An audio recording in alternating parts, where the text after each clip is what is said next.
господин председател на Общински съвет Тополовград, уважаема госпожо заместник кмет на община Тополовград, уважаеми господин заместник кмет на община Тополовград, уважаеми гости, добре дошли на тържествения концерт, организиран от община Тополовград и читалище Свети Кирил и Методий 1894, посветен на националния празник на Република България и 138-та годишнина от освобождението ни.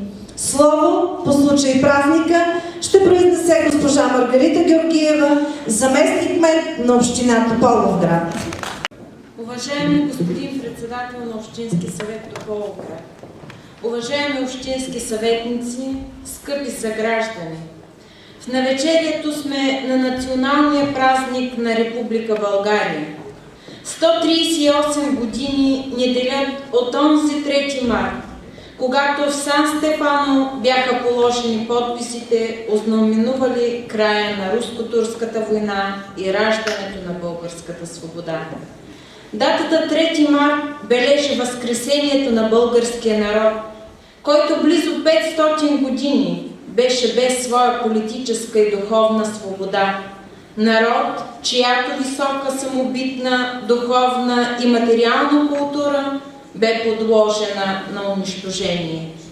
От падането си под османска власт през 1396 година българите извървяха дълъг и мъчителен път, докато стигнат отново до своята национална идентичност. От излизането на Паисиевата история до подвика на руските войни за освобождението на България, този път преминава през неумолимата борба за роден език, за църковна независимост, за родно училище. Борба повсеместна, в която участваха с перо и оръжие монаси и свещеници, учители и родолюбиви занаятчии и търговци, селяни и граждани, устремени към изгрева на свободата. За нас, българите, 3 март 1878 е въплъщение на едно начало. Този ден показа на българите, че жертвите от априлското въстание не бяха напразни, че 15 000 доброволци, които загинаха, сражавайки се в руско-турската освободителна война, не дадоха живота си напразно. Затова нека на 3 март сведем чела, нека се поклоним пред мъчениците на свободата, нека си спомним за кръста, който носи, за вярата и борбата, за книжовниците и будителите, съхранили духовното ни богатство и запалили огъня на националното пробуждане и възраждане. Поклон пред величието и саможертвата на всички загинали за освобождението на България, революционерите, апостолите, героите и мъчениците на априлската епопея, руските, финландските, румънските, полските и войните на много други държави, както и титаничния подвиг на българските опълченци. Нека живеем така, че да бъдем горди не само от славното си минало, но и от делата си и от това, което ще завещаем на нашите поколения. Най-ценното на един народ е любовта му към Отечеството. Нека тази безмерна любов към родината на опълченците на Шипка спомняме и препращаме към поколенията от година на година и от век на век. Да ни бъде честит националния празник.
Цветя за концерта поднасят господин Божин Божинов, кмет на община Тополовград, и господин Васил Сяров, председател на Общински съвет Тополовград.